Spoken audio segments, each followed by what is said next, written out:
If you've ever used Maya for retopology, then you've probably already figured out that compared to ZBrush, it cannot handle nearly as high of a poly count. Maya handles dense geometry about as good as I handle a large group of children without an ounce of coffee.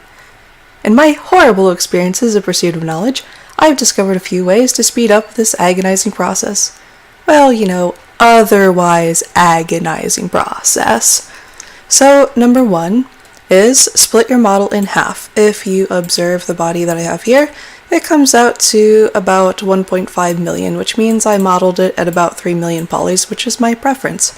And you might not even be able to get this high of a poly count, even split in half. It really just depends on your system.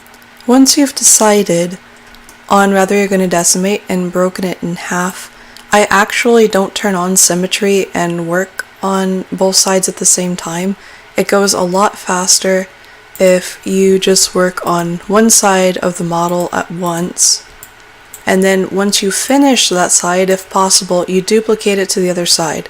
Well, that would be fine, but what about areas like this? And the answer is about the same. You just turn on one half. In this case, I only have one half of the foot, and you work on one half at a time. I took the original model at the full polys, and rather than decimating it, I cut just a small version of it out because these really need the sharp details. And it really depends what you're doing with it. In my case, in the game, you will actually see a lot of the feet. It is important to have that detail. And with this type of a foot shape, you can't get away with not having a lot of density in that area. So if I turn it on here, you can see that a quite high percentage of my density is just in the feet, whereas the body has a more loose arrangement and density of the geometry.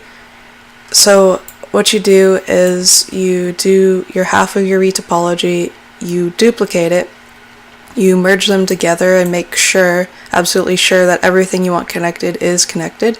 Seems pretty simple. And I like to do like the very last details, like these areas up here, I am working with Symmetry on to finish them up. The last and very, very, very, very biggest tip, and I'm sorry if you're disappointed that I totally didn't show you how to retopologize, that's not the point of this video. This is for people who are banging their head on the wall because they're getting slowed down. This is huge. Just probably should have been said first, but I'm saying it last.